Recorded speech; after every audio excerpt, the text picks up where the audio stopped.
3월 셋째 주 사연을 모아 들려드립니다. 남편이 어느 날 키 크고 늘씬한 수양딸을 데려왔습니다. 남편은 절실한 크리스천입니다. 2년 전쯤부터 주일학교 선생님으로 봉사하기 시작했어요. 그러다 작년쯤 남편이 관리하는 주일학교 반에 중학교 2학년 여자아이가 있었는데 그 아이는 엄마도 없고 아빠도 지방에 있고 할머니랑 같이 살고 있다고 남편이 얘기했어요. 그 애가 너무 짠하고 불쌍해서 옆에서 챙겨주면서 응원해주고 싶다고 했어요. 그때까지만 해도 남편이 정이 많아서 그런 건가 하고 말았는데 작년 가을경에는 갑자기 그 애와 수양딸처럼 지내고 싶다고 하더라고요. 저는 남편한테 너무 오버하는 거 아니냐고 했었고 그런 저를 보고 남편은 정없고 매정한 사람 취급하면서 화를 내더라고요. 어디까지 하나 보자라는 생각으로 가만히 있었는데 그의 생일에는 우리 집으로 불러 생일 파티를 해주는가 하면 그 애가 힘들다고 하면 시간 상관없이 통화하며 달래주고 주말에 드라이브도 시켜주고 밥도 사주고 그랬어요. 지 아들은 몇 반인지도 잘 모르면서 피 한 방울 안 섞인 그 애는 문제집도 사주고 책도 사주고 심지어 가끔씩 용돈도 줍니다. 얼마 전에는 너무 심한 것 같아서 그만 좀 하라고 했더니 남편은 저한테 막 화를 내면서 본인이 인정한 수양딸이면 당신한테도 딸인데 어떻게 그렇게 딸한테 매정할 수 있냐면서 큰 소리를 내더라고요. 살아생전 이렇게 선행을 베풀어야 하늘나라 가서 복 받을 거라면서 제가 그 아이 이야기를 할 때마다 저를 보고 매정한 사람이라고 하고 있네요. 그 애는 작년에 중학교 2학년이었고 올해 중학교 3학년이에요. 요새 애들 아시죠? 중학생이어도 웬만한 성인보다 키도 크고 늘씬한 거 그 애도 마찬가지예요. 혹시 남편이 그 애랑 부적절한 관계인 건가 의심도 들지만 그것까지는 생각 안 하려고요. 그러면 제가 너무 비참해질 것 같아서요. 요즘 정말 스트레스가 너무 심해지는데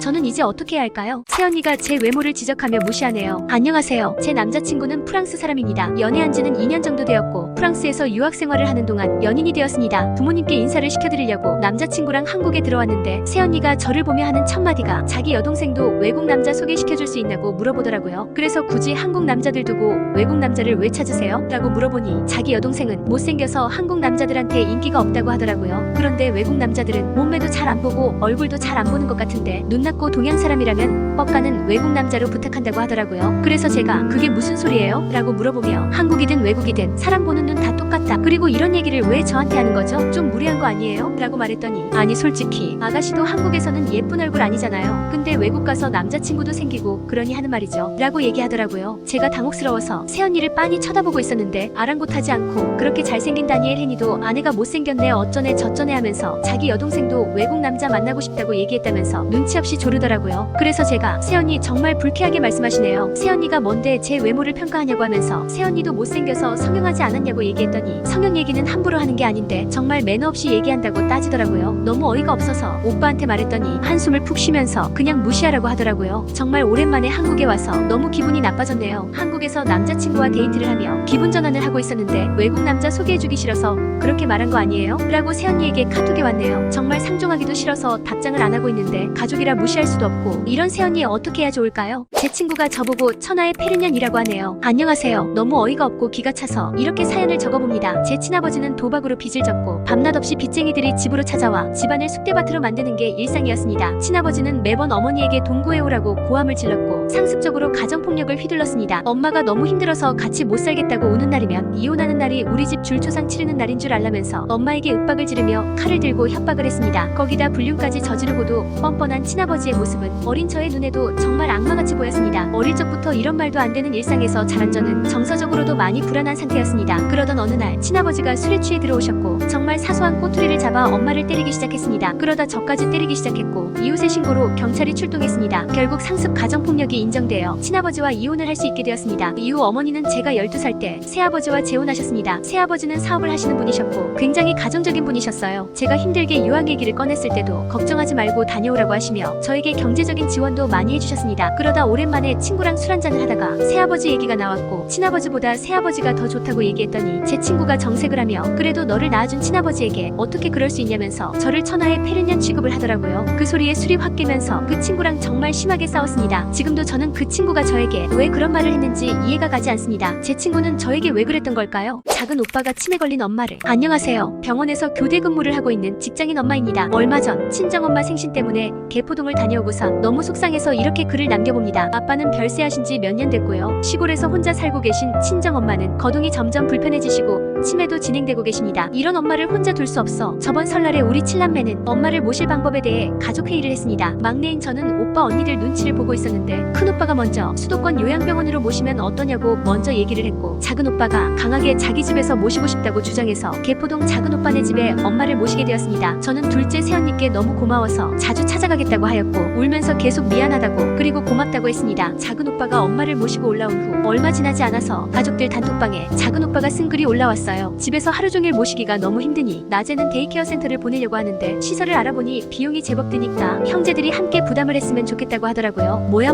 이럴 거면 왜 모시고 간다고 했냐면서 넷째 언니랑 통화를 하고 있었는데 남편이 전화 그만하고 끊으라고 눈치를 주더라고요. 그러면서 저에게 예상했던 일 아니냐고 하면서 남편은 한 달에 50만 원쯤 생각하고 있었다고 하더라고요. 그나마 당신이 못 모시는 거 둘째 새언니가 모시는 게 어디냐고 하면서 위로 5명 있는 형님들께 내가 전화할 테니까 아무 소리 하지 말고 가만히 있으라고 하더라고요. 잠깐 소란스러웠지만 6형제가 각자 50만 원씩 매달 300만 원을 작은 오빠에게 보내주기로 하였고 남편이 이번 달 초에 2번째 송금을 했습니다. 그런데 저번 토요일날 개포동 작은 오빠 집을 다녀온 후 너무너무 속상해서 집에 오는 내내 울었습니다. 엄마 생신이 다음 주 월요일인데 큰오빠가 생신을 당겨서 하는 건 괜찮다고 해서 토요일에 시간 되는 형제들 모두 모이기로 했어요. 남편은 미리 가족 톡방에 둘째 형님네가 음식 모두 준비하면 힘드시니 자기가 음식을 좀 해가겠다고 얘기했습니다. 저는 그날 근무가 있어서 퇴근하고 부랴부랴 빵집에 들려 엄마가 좋아하는 고구마 케이크를 사가지고 갔습니다. 작은 오빠 집 골목길에 접어드는데 남편이랑 애들이 미리 와 있더라고요. 우리 아이들이 저를 반기며 뛰어왔었고 아빠가 맛있는 거 많이 했다고 조잘거렸어요. 왜 아직도 안 들어가고 있냐고 물어보니